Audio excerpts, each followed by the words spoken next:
이 역사적인 배경을 모르면 이해를 못합니다.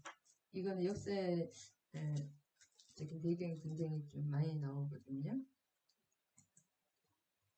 그래서 여기를 맨 처음에 보면 알렉산드 대왕의 지금 알렉산드와 그쪽부터 시작해서 나오기 때문에 프톨레미 왕조와 셀루쿠스 왕조가 150년 동안 이제 다스렸잖아요. 여기 티루스라고 적혀있는 이쪽입니다. 여기 이스라엘. 그래서 펠라 요 조그만 지역 여기 마케도니아에서 알렉산더가 그 조그만 그러니까 왕이 자기 아버지 필립 왕은 굉장히 그 땅에 테베에 저거로 가 있었습니다. 인질로. 그래서 테베가 엄청나게 발달했는데 그것을 다 받아와서 알렉산더에게 가르치고 또 아리스토텔레스를 모셔서 한 그 조그만 학교를 왕궁에 만들어서 프톨레미를 비롯한 그런 친구들과 같이 교육을 시켰습니다. 여기서 시작된 작은 나라가 이 알렉산드리아 이 이집트를 거쳐서 인도까지 다 이렇게 시리아 지역 지나서 인도까지 바벨론까지 다 점령을 했습니다. 그러면서 알렉산드의 특징이 뭐냐면은 가는 곳마다 도시를 조그만 거 건설한 도시가 굉장히 많거든요. 알렉산드리아 계속 도시를 건설합니다. 폴리스라는 도시거든요. 페르시아폴리스, 칸다트, 가즈니, 니케아, 카불, 메르포, 헤라트, 사마르칸트 이렇게 도시들을 굉장히 건설을 많이 했습니다. 하나를 또 헬라 문화를 전하면서 이 알렉산더가 이 도시를 다 건설했는데 이 도시들이 연결을 시키는 것은 로마 시대에 도로를 놔서 다 연결을 시켰습니다. 완성을 시킨 것은 로마였습니다. 그 다음 여기를 보면 알렉산더 사후에 323에 주전 323에 갑자기 32세에 죽고 입소스 전투까지 20년 동안 그 후계자 시대인데 그 후계자들이 7명의 후계자들이 이제 3명은 빨리 도태되고 4명이서 계속 그 마케도니아 지역을 가산드로스가 그 록산나 그 아내 록산나의 아들 알렉산드로스 4세가 있었거든요. 갓난 신생아인데 다 죽이고 가산드로스가 지배했습니다. 그 다음에 이 초록색은 셀레쿠스가 지배했고 그 다음에 초록색은 리시마코스가 빨리 죽었는데 리시마코스가 지배했고 그 다음에 이 셀레쿠스가 나중에는 실은 셀레쿠스는 조금 했었는데 여기 예루살렘 지역만 조금 차지하고 이쪽은 가산드로스가 다 지배했었습니다. 근데 나중에 셀레쿠스가 다 이걸 차지했습니다. 그 다음에 여기 이집트나 그 알렉산드리아가 멤피스가 굉장히 중요하죠. 이집트의 프톨레미 장군이 왕조를 세워서 이 이집트 지역과 예루살렘 유대 지역을 다 처음에 계속 120년 이상 계속 지배를 했습니다. 여기 프톨레미가 그 싸움 과정이 계속 나오는데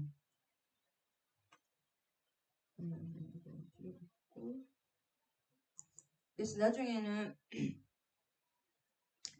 다른 왕조들은 다 이제 멸망하고 다른 장군들은 다 정리가 되고 셀루쿠스와 프톨레미만 남아가지고 셀루쿠스가 이걸 다 위에 시리아 지역과 마케도니아 지역 이 모든 지역을 다 차지하고 이집트는 굉장히 부유했거든요. 이집트 지역에는 프톨레미가 차지하면서 가까운 그 팔레스틴 지역은 계속 프톨레미 왕조의 지배하에 있다가 마지막에 셀리쿠스 4세 때는 완전히 이제 여기로 넘어갑니다.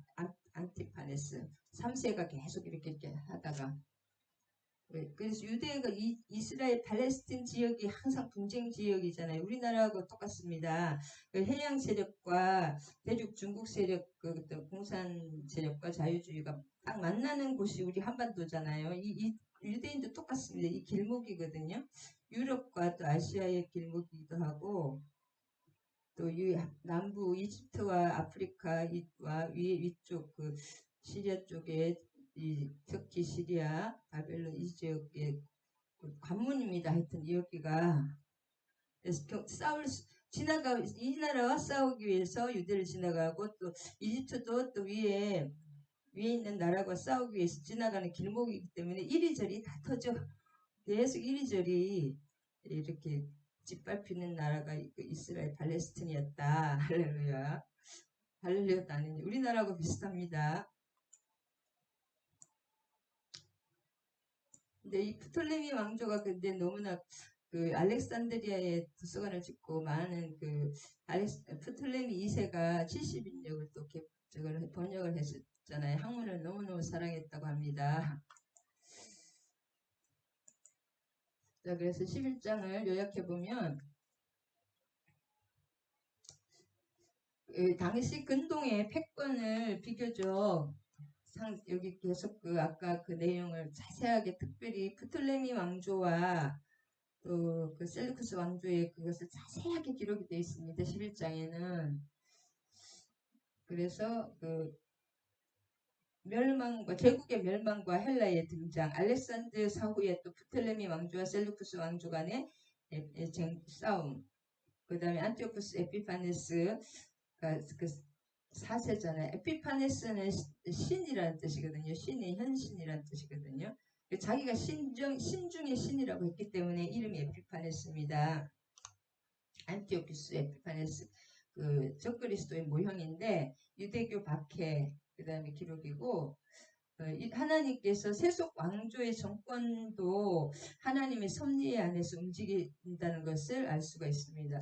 그래서 저는 성경을 보면서 이스라엘을 중심으로 다 움직이는 것을 배웠거든요. 이 당시에는 아직 이방인이 없었잖아요. 우리 같은 사람들에게 하나님이 아직 사도 바울 이후에 우리가 예수 기독교를 믿었기 때문에 아수르의 나라들의 부르심에 대해서 저는 참 은혜가 되더라고요. 아수르는 북이스라엘을 지배했고 남유다를 이렇게 만들 수는 없었는데 하나님의 뜻은 아수르를 10지파를 다 유대 지파 빼고는 다 10지파였잖아요. 그 아수르의 그 이스라엘 유대인의 모든 지파 대부분의 지파를 그 이방으로 다 흩트는 부르심이 아수르의 부르심이었습니다. 나중에 유다까지도 이제 다 이렇게 바벨론에 끌려갔고 그 아수르는 흩는 부르심이라 이방과 섞이는 이방인과 그 유대인이 섞이는 그런 부르심이 아수르였다면 바벨론은 유대인의 그 남은 자를 이렇게 남은 자를 부르시는 부르심이 남은 자를 남기는 부르심입니다. 바벨론은 엘리트 정책으로 조금 사람들을 키웠잖아요. 그 다음에 남은 자 악한 무화과와 선한 무화과 바벨론에 그 포로로 잡혀가는 사람들은 선한 무화과라고 했거든요. 에스겔서에. 그래서 오히려 이렇게 예레미야가 계속 하나님은 바벨론에 순복하라고 포로로 잡혀가는 게 하나님의 뜻이라고 계속했기 때문에 포로로 잡혀간 사람들이 선한 무화과거든요. 그 유대인의 남은 자를 부르신다. 그들을 강하게 해서 진짜 신실한 사람들을 일으키는 그런 남은 자를 부르시는 남은 자를 키우는 그 바벨론이라면 그럼 헬라는 무슨 부르심이냐?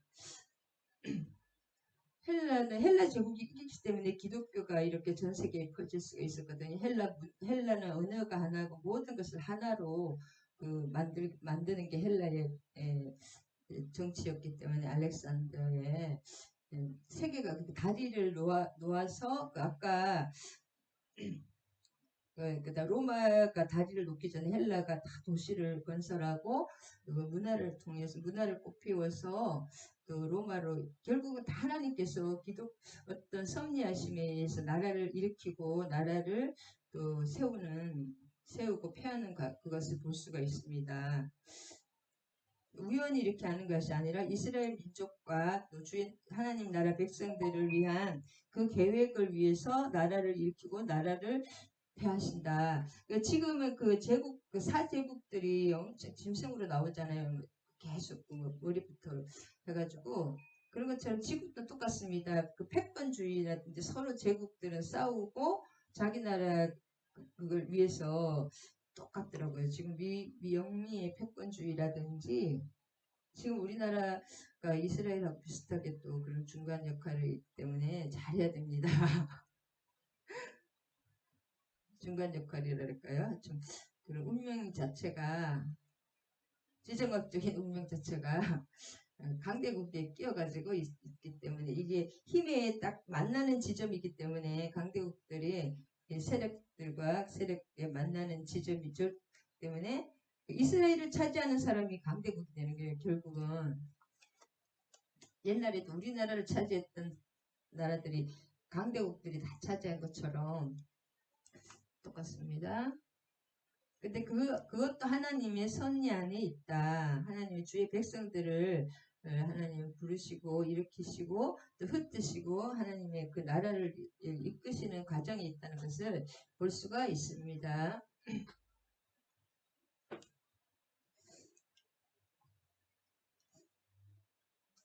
그래서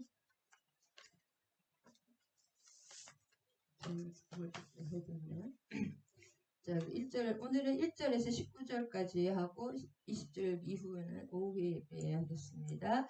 또 내가 또 메대 사람 다리오 원년에 일어나 그를 도와서 그를 강하게 한 일이 있느니라. 자, 메대 사람 다리오를 도와서 그 이전에 보면 이렇게 지금 한상 중에 미가엘 천사도 나오고 가브리엘 천사가 얘기해주는 그런 것들입니다. 그러면서 이 메대 나라와 메대 바사를 일으켰잖아요. 메대가 더 큰 나라였거든요. 중간에 이제 계속 또 다리오라는 것은 메대의 왕 이름인데 고레스 이후에 또 다리오가 나옵니다. 그 메대 사람이 왕이 되는 이름이 다리오거든요. 그 다리오 원년에 강하게 한 일이 있었다.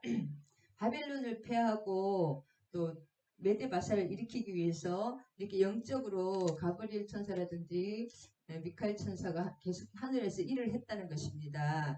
그리고 다니엘의 기도가 있었고 하나님의 계획하심이 있었고 그것을 있었느니라 이렇게 천사가 얘기하는 것입니다. 이제 내가 참된 것을 내게 보이리라. 성경이 너무 멀어가지고 안 보이네요. 참된 것을 내게 보이리라. 무슨 뜻이냐 하면 이것을 얘기를 해주시는 거죠. 실제로 어떤 일이 역사적으로 일어나는지를 얘기를 해주시는 건데 이거는 역사하고 너무 똑같습니다. 역사에서 다 그대로 일어났기 때문에 역사 신학이라고 할 수 있습니다. 그래서 내가 새 왕들이 바사에서 새 왕들이 일어나 바사 페르시아에서 고레스 이후에 또 새 왕들이 일어나고 그 후에 넷째는 그들보다 심히 부유할 것이며 그가 그 부유함으로 강하여진 후에 모든 사람을 충동하여 헬라 왕국을 칠 것이며 그래서 새 왕은 뭐냐 고레스 사후에 카비시스 1세와 스밀디스 다리오 히스타스피스라고 있거든요. 그 다음에 이 네 번째 왕은 아하수에로 왕입니다. 그세르크세스 왕이라고 하는데 에스테의 남편 아하수에로 왕이었고 그다음에 그 아들이 아닥사스다 왕이었죠. 아닥사스다 왕이 느헤미야 때 성전을 건축하게 도와줬잖아요. 에스라와 느헤미야 그 아닥사스다 왕이 그러니까 하나님은 에스더를 통해서 엄청 큰 일을 많이 하신 것 같아요. 에스더의 남편이 아하수에르 왕을 강하게 했어서 그 다음에 아닥사스다 왕을 준비했고 그 다음에 이스라엘 백성들이 그때 뭐 이제 잘 살고 있었잖아요. 그 기술자라든지 능력 있는 사람들이 다 바벨론으로 그 엘리트 정책을 펴서 이렇게 그 이방 사람들도 저걸 차별하지 않았기 때문에 바벨론에서 잘 살고 있었고 또 페르시아에서도 그랬거든요. 페르시아에서도 그렇게 잘 살고 있었는데 이제 거기 이제 한참 70년 이상 계속 적응이 되다 보니까 그 실제로 스룹바벨 1차 포로 귀환 때 나간 480만이 넘었다는데 그 중에서 4만 얼마밖에 안 나가 5만 명이 안 됐거든요. 포로 귀환한 사람이 하나님은 귀환하라 해도 사람들은 포로 귀환할 생각이 별로 없었습니다. 그래서 역사적으로 하나님께서 무엇을 일으키셨냐 하만을 일으켰어서 하만 에스더시의 하만이 이스라엘 사람들을 다 죽이게 했잖아요. 불임절 그런 거 죽이게 이렇게 이스라엘 사람들 본국으로 돌아가기 위해서 그래서 1차에서 포로 귀환이 잘 안 된다 그럴까 그런 것을 하나님은 하만을 세워서 또 이렇게 포로 귀환 2차 3차 포로 귀환을 하나님 시키시는 것을 볼 수가 있습니다. 그 넷째가 아하수에로 참 에스대 남편 아하수에로 왕이 입니다. 그 아하수에로 왕이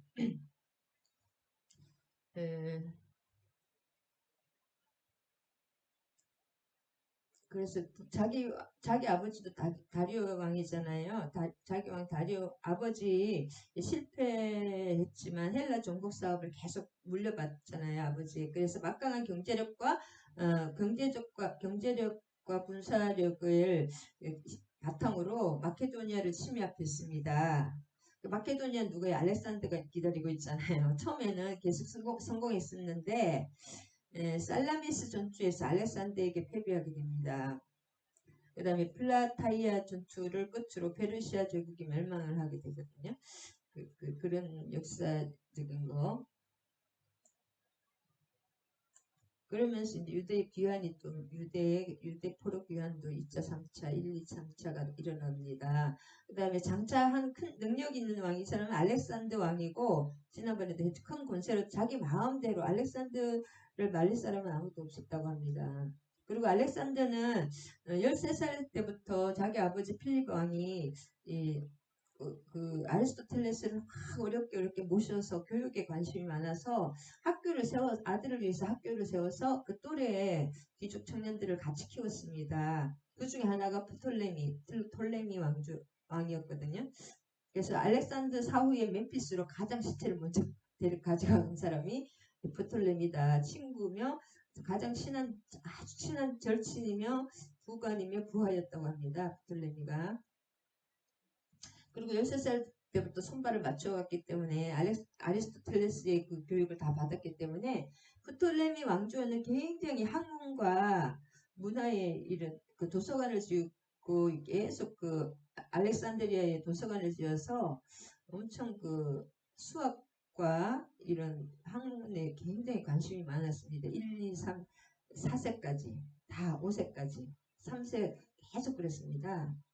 그래서 프톨레미 1세는 60년 정도 나라를 다스리고 다른 그 밑에 2세, 3세, 4세는 다 20년 정도밖에 못 다스렸는데 그래서 1세가 굉장히 다 지어놨거든요.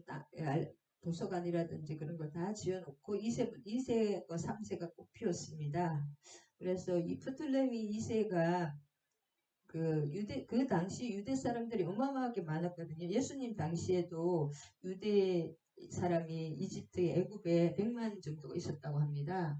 그럼 그 사람들은 히브리어라든지 헬라어를 모르잖아. 헬라가 아니라 자기 나라 말을 모르잖아. 아람어라든지 히브리어를 모르기 때문에 그 사람들이 계속 이렇게 위해서 70인력이 프톨레미 2세에 의해서 70인력이 나왔다. 장차 이 사람 자기 마음대로 행한다. 이 사람이 알렉산더가 강성할 때에 그의 나라가 갈라져 천하 사방에 나와 있는 것이나 그의 자손에게로 돌아가지는 아니할 것이요 또 자기가 주장하던 권세대로도 되지 아니하리니 이는 그 나라가 뽑혀서 그 외에 다른 사람에게 돌아갈 것입니다. 알렉산더 사후에 그 이복 형제 아르히다우스라는 사람 필립이라는 사람이 있었는데 암살당하고 그 다음에 박테리아를 지나야지 인도를 가거든요. 그 박테리아 공주 록산나에게서 난 신생아 갓 태어난 알렉산더 4세가 있었는데 카산드 장군에게 의해서 아까 아케도니아를 지배했던 카산드 장군에 의해서 다 살해됐습니다. 록산나도 살해되고 그래서 이 말이 맞습니다. 자기의 자손에게 돌아가지 않았습니다. 자기가 주장하는 권세대로 되지 않고 그 나라가 벌써 자기의 그 부하들 처음에는 7명이었는데 4명에다가 3명에다가 나중에 2명이 됐습니다. 남방 왕이 강할 것.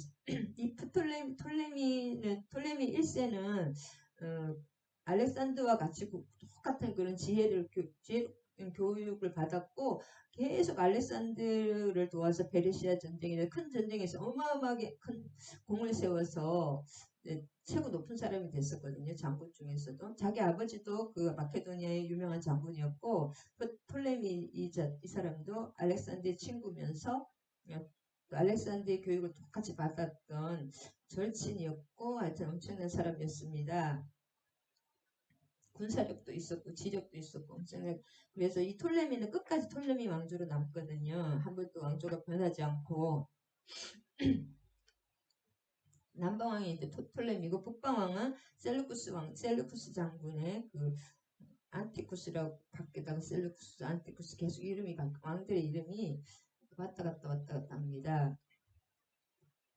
그래서 두 사람이 아까 이 셀루쿠스와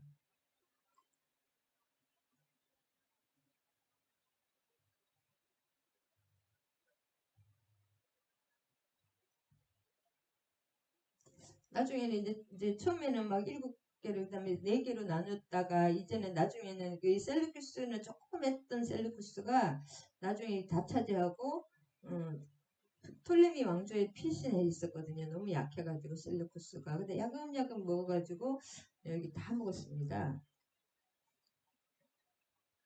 두 왕조만 이제 남았다.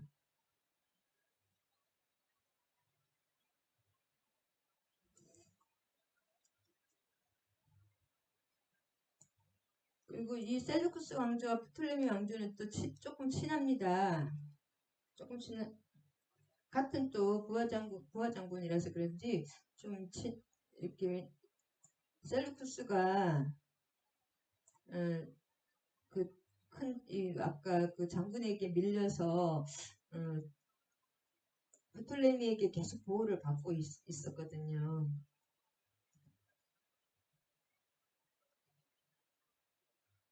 그렇지만 이 둘도 서로 이 제국들은 서로 이렇게 전쟁을 할 수밖에 없습니다. 제국의 운명은 서로 죽고 죽이고 막 그런 것도 없죠. 서로 20절까지 계속 이제 싸우는 건데 남방왕과 톨레미와 셀루쿠스 북방왕이 싸우는 내용 왔다 갔다 싸우는 내용인데 서로 이제 또 이렇게 남방왕이 계속 남방왕은 어마어마하게 권세가 큽니다.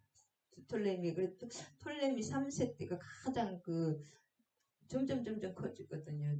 너무 이게 바탕이 튼튼해가지고 그래서 그 권세가 심히 클 것이요. 근데 나중에는 이제 셀레쿠스도 권세가 점점 커져가지고 서로 단합합니다. 6절에 보면 서로 동맹을 위해서 정략 결혼을 합니다. 이렇게 또 친하기도 하고 정략 결혼을 했는데 그것이 실패가 되면서 그 톨레미 2세의 그 딸 베레니스가 안티오쿠스 2세와 결혼을 했는데 아시죠? 다 죽고 전처가 다 죽이고 아들도 죽이고 그 공주의 세력들을 싹 그 말살을 시킵니다. 전처 라우디스가 그래서 결혼이 실패로 돌아가는 것까지 성경에 나와 있습니다. 그를 낳은 자와 그때 도와준 자가 다 버림. 그래서 그 베레니스 공주파 그 도와줬던 사람들까지 전처 라우디스가 다 살해합니다. 그래서 그래서 보복의 악순환에 의해서 그 톨레미 3세 2세가 죽고 3세에 자기 누이잖아 그 형제잖아요. 그래서 누이의 복수를 위해서 칼렌이 계속 공격을 6년 동안 6년 전쟁을 또 하게 됩니다. 그래서 그 톨레미 3세가 가장 그 뭐랄까 톨레미 정권에 있어서는 가장 강력했었거든요. 그래서 말씀드리네요. 그래서 톨레미 3세 때가 가장 뭐랄까 가장 그 강력 틀린다네.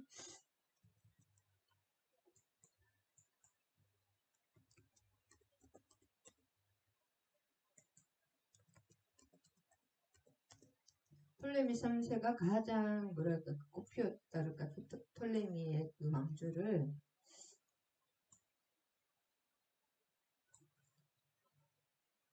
고림을 당해 이렇게 하고 결혼이 실패가 되면서 그때 결혼이 잘 됐으면 어떻게 그 뒤에 또 클레오파트라를 보내서 또 그렇게 했지만 클레오파트라가 배신했거든요. 북방왕의 딸이 공주가 북방왕이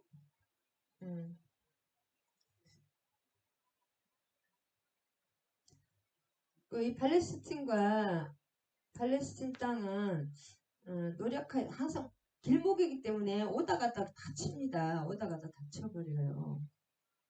이게 북방왕 여기 톨레미 3세가 쳐들어가서 캄비세스 1세에게 빼앗겼던 그 금 4,000달란트와 2,500개의 우상들을 다 가져온 원래 자기 나라 거였거든요. 이집트가 제일 잘 살았잖아요. 어마어마하게. 그걸 다 가져옵니다. 금의 아름다운 그릇과를 다 노력하여 애굽으로 가져갈 것이요 몇 해 동안은 그가 북방왕을 치지 아니하리라. 그래서 자기 누나를 죽인 라우디스의 그 전처를 살해하고 그 전처의 아들 셀루쿠스 2세가 왕이었습니다. 계속.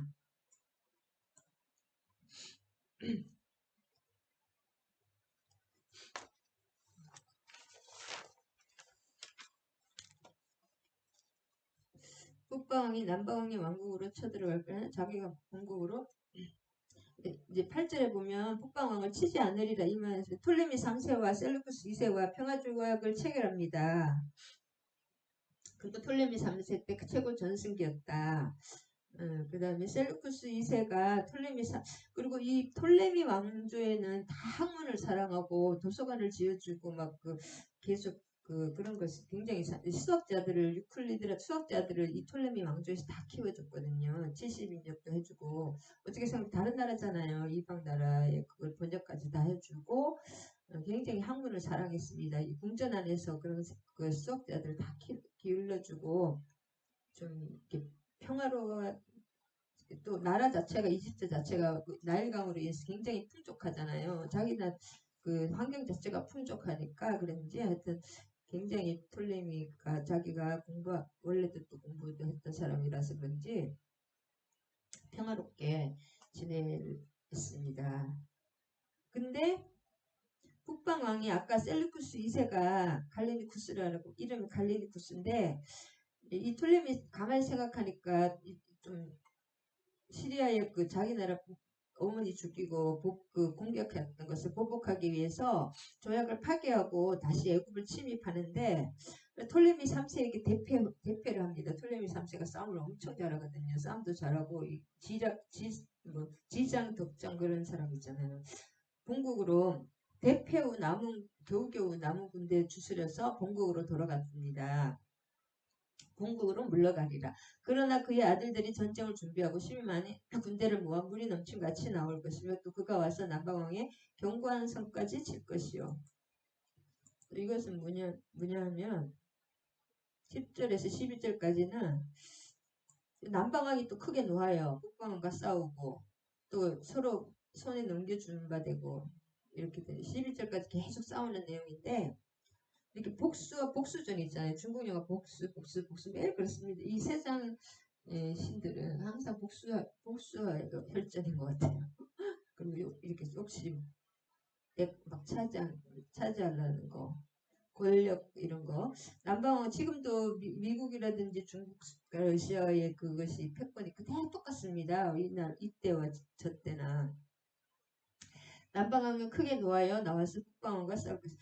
10절에서 11절까지는 뭐냐면 그 셀루쿠스 2세의 두 아들이 셀루쿠스 3세와 안티오쿠스 3세가 있었는데 셀루쿠스 3세는 먼저 즉위를 합니다. 주전 227에 즉위를 했는데 소아시아 전쟁 때 동료들에게 살해됩니다. 이 왕들이 참 짐승이라는 게 무서운 게 왕이 약하면 밑에 부하가 죽여요. 참 무서운 것 같아요.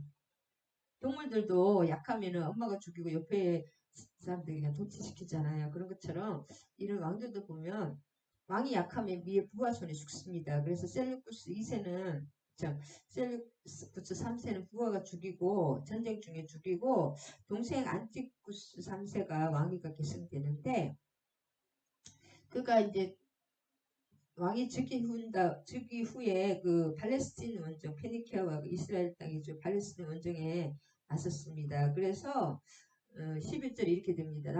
왜냐 이 이스라엘 팔레스틴 땅을 두고 그게 개목이기 때문에 이 땅을 차지하는 나라가 센 나라가 차지하는 것입니다. 한마디로 우리나라도 지금 똑같습니다. 지금 북한은 저쪽에서 차지하고 있고 러시아나 중국 쪽에서 남한은 미국에서 차지한 거잖아요. 지금 똑같습니다. 힘의 균형을 이루고 있다 그럴까? 그래서 우리나라는 이게 참 똑같습니다. 이스라엘하고 남방은 크게 놓아요. 나와서 북방과 싸울 것이라. 톨레미 4세거든요. 이 톨레미 4세가 이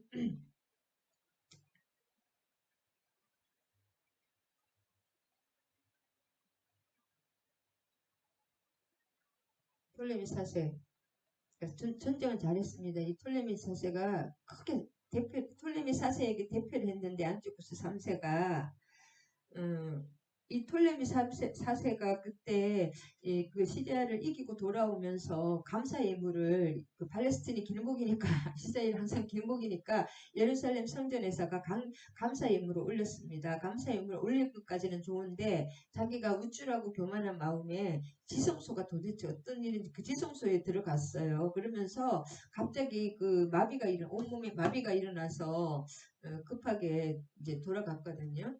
이집트로. 그 다음에 그 일을 생각하니까 자기가 왕 중의 왕이고 신 중의 신인데 너무 분하고 부끄럽고 괘씸한 거예요.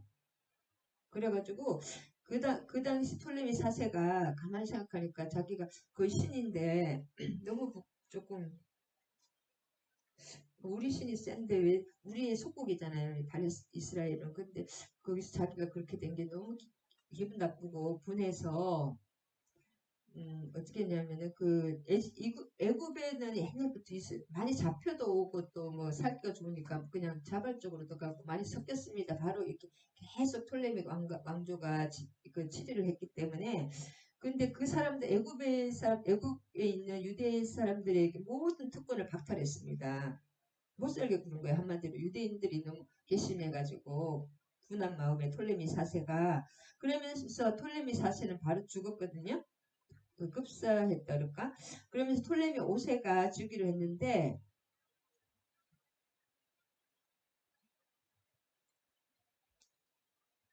이금리 12장에 그 무리를 사로잡은 후에 마음이 그 무리를 시리아 안티오쿠스 3세를 이긴 후에 시리아를 이긴 후에 마음이 높아져서 그 전쟁은 잘했는데 예, 이렇게 하나님은 그 이스라엘을 중심으로 움직이시는 걸 알 수 있습니다. 북방왕은 돌아가서 다시 군대를 세력은 엎드러뜨릴 것이나 세력은 더 이제 죽습니다. 그 다음에 톨레미 5세가 즉위를 하는데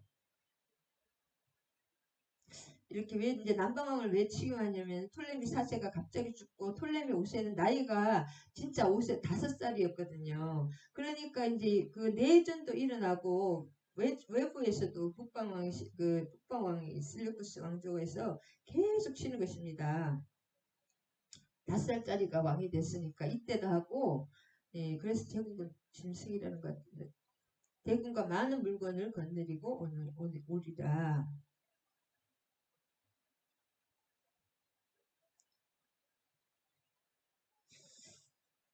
그래서 이 톨레미 4세에게 패하기는 했지만은 그 안티오쿠스 3세가 자기가 막 힘을 길러서 페르시아와 아시아 원정을 다 성공하고 카스피아와 인더스강 동쪽 그 인도까지 영토를 확보하고 굉장히 강해졌습니다. 안티오쿠스 3세가 다시 국력을 배가시켰고 그 다음에 애국이 지금 내적 불안이 있잖아요. 5살짜리가 됐으니까 계속 반란이 일어났거든요. 다시 톨레미 왕조를 계속 공격을 합니다.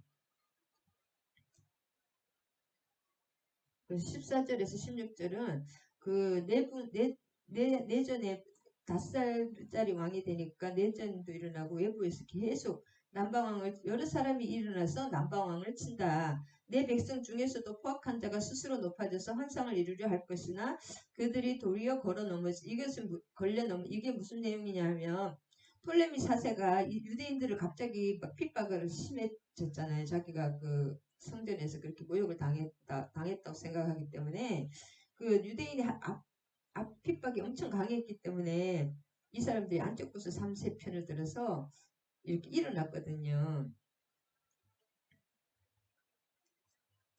애굽 침략에 동조를 했습니다. 왜냐하면 자기들이 유대인을 박해를 갑자기 했기 때문에 톨레미 4세가 그래서 팔레스틴 독립을 이 때를 일어나서 팔레스틴도 독립하려고 했거든요.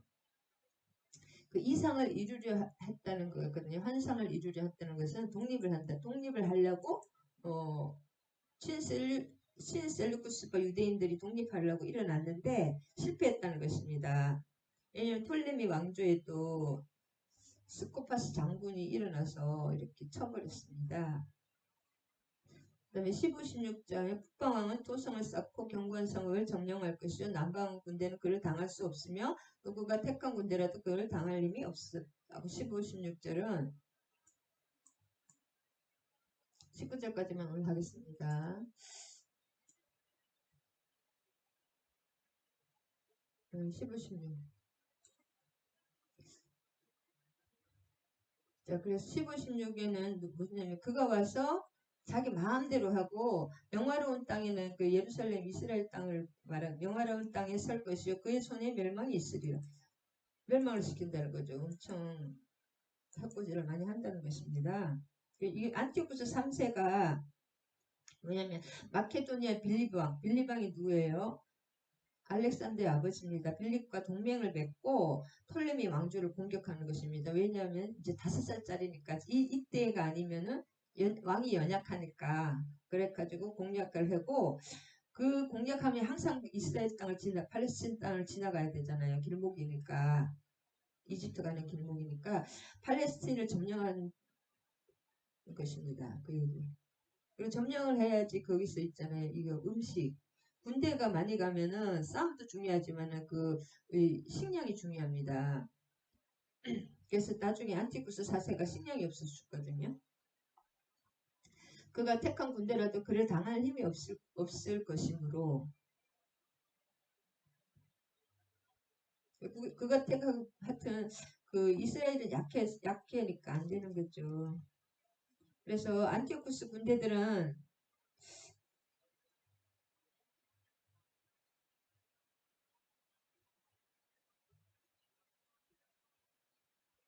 애굽의 아까 스카포스 그 군대를 다 격파를 했습니다. 200년에 파니온 전투에서 아까 스코파스 장군이 엄청나게 싸움을 잘했는데 애굽에 그 장군을 다 물리쳤습니다.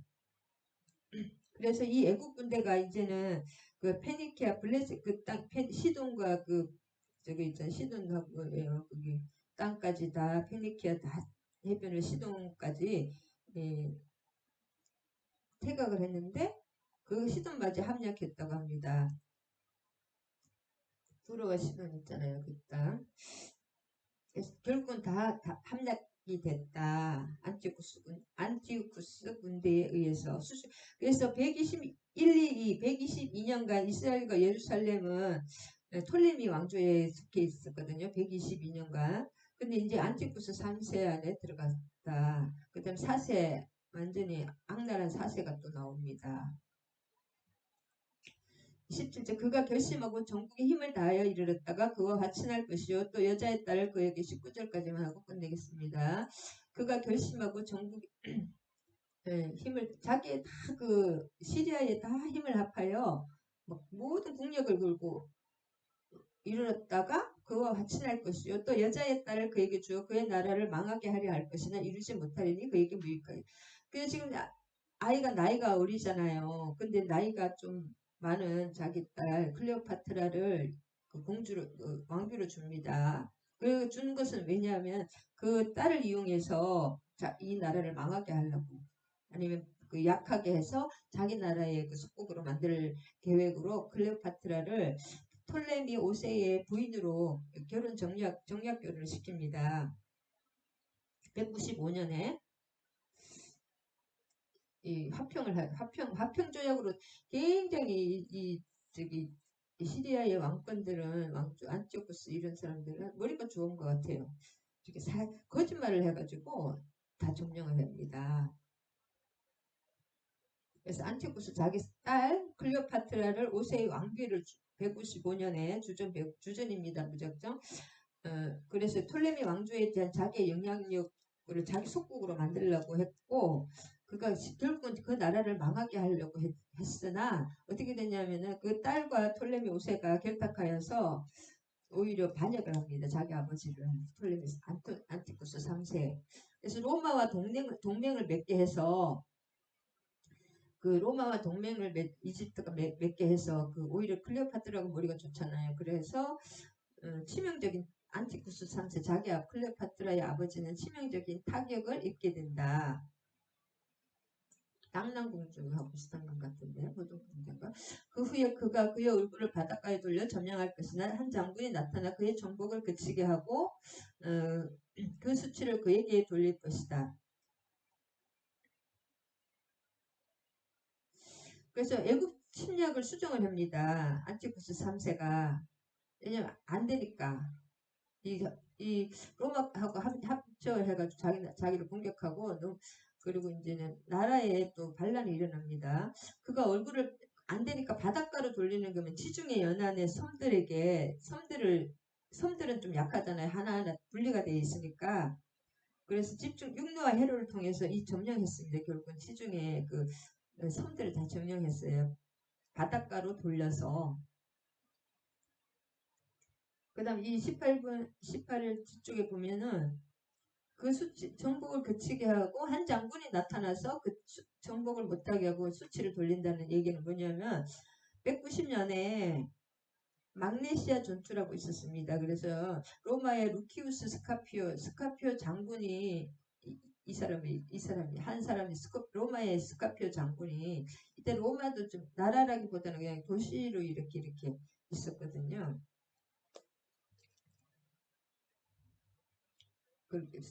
이 안티오쿠스 3세를 대패시킨다. 그러니까 멸망 직전까지 이르게 됩니다. 이제는 전쟁이 지면은 그 사람이 이 전투라도 이게 먹을 것이 없고 그래서 열악해서 죽는다고 불량미가 없으면 죽습니다. 여러분 이거 보면 그래서 불량미 확보가 안 되면 죽습니다.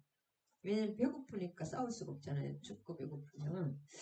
장군이 나타나 그에게 돌릴 것이 전쟁이 지면은 그래서 이렇게 죽임을 당해서 죽는 것도 있지만 또 이런 불량미 같은 게 없기 때문에 굉장히 힘듭니다.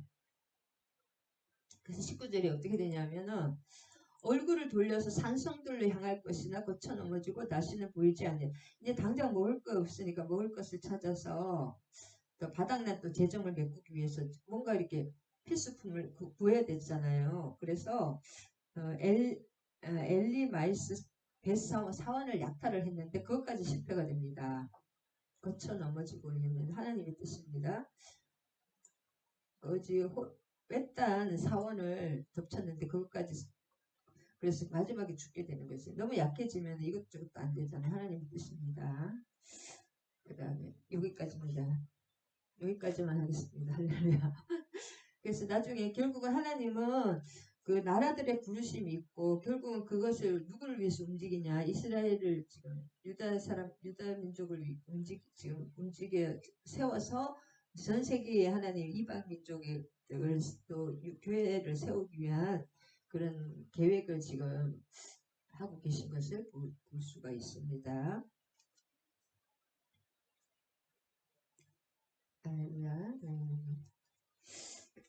그래서 하나님께서는 이 나라와 한 사람 한 사람을 위해서 일하시는 것이 아니라 하나님 자신의 계획을 따라 하나님의 우리 하나님의 선택된 백성들을 위해서 일을 하고 나라들을 일으키고 나라들을 멸망시키고 올리는 것을 볼 수가 있습니다. 그래서 각 나라들도 다 부르심이 있다. 아수르는 흩는 부르심이고 이방으로 유대인을 바벨론을 그 남은 자를 이렇게 돌보는 부르심이라면 헬라는 뭐예요? 하나가 되게 언어가 하나가 되고 모든 것이 하나가 되고 그 아리스토텔레스의 그래서 알렉산더는 잠을 자지 않았다고 합니다. 자기는 잠이 안 오는가 봐요. 그래서 일찍 죽었는지 모르겠지만은 잠을 안 자고 가도 쉬지를 않는데요. 그래서 부하 장군들이 나중에 도저히 못 따라가서 나중에는 제발 그만하라고 막 그랬다고 합니다. 돌아오는 길에 갑자기 죽었는데 잠을 안 자고 왜냐하면 그 아리스토텔레스에게 배운 그 좋은 사상을 전 세계에 전하고 싶어서 잠이 안 왔고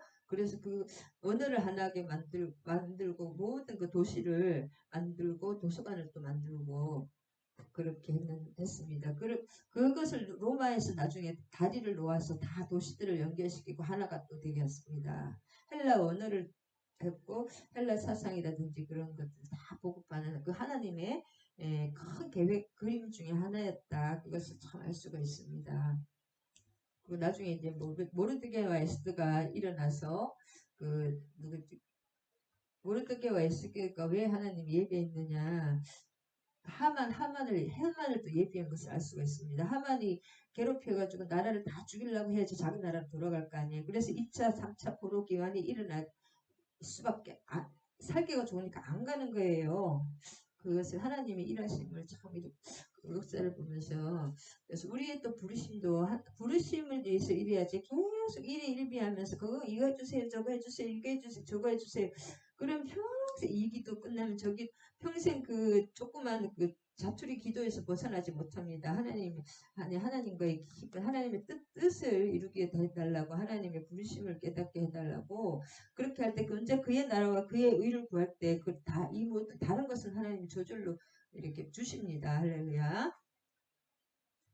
큰 그림을 보고 큰 부르심을 우리 각자의 나라에 대한 부르심도 있고 우리나라도 큰 부르심이 있잖아요. 제사장 국가 하나님의 그 국가로서 이제는 대한민국을 하나님 반드시 붙들어 주시고 또 고난도 많은 이유가 하나님이 우리나라를 또 선택했기 때문입니다. 할렐루야. 우리 한 명 한 명. 네, 톨레미 왕조에 재밌는 거 많은데 일단 뭐 나중에 오후에 또 하겠습니다.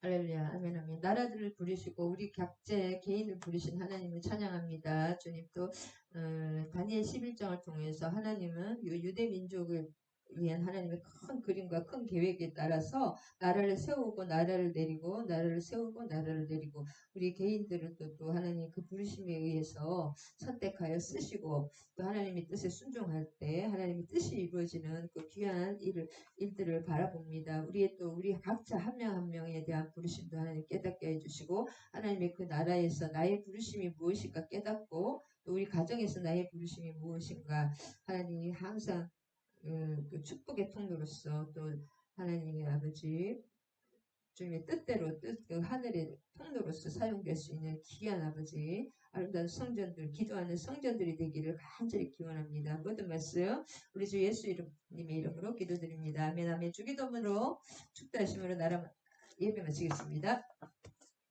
하늘에 계신 우리 아버지와 이름이 거룩히 여김을 받으시오며 나라가 임하시오며 뜻이 하늘에서 이루어진 것 같이 땅에서도 이루어지이다. 오늘 우리에게 일용할 양식을 주시옵고 우리가 우리에게 죄 지은 자를 사하여 준 것 같이 우리 죄를 사하여 주시옵고 우리를 시험에 들게 하지 마시옵고 다만 악에서 구하시옵소서. 나라와 권세와 영광이 아버지께 영원히 있사옵나이다. 아멘 아멘. 축대하시겠습니다. 이제는 우리 주 예수 그리스도의 한량없는 은혜와 하나님 아버지의 극진하신 사랑과 성령님 감화교통 강력한 내주하심이 함께하신 우리 지체들과 정소의 목사와 이날의 이민족에 이제로부터 영원히 함께하실 것을 축원하옵나이다. 아멘 아멘 할렐루야. 사랑하고 축복합니다.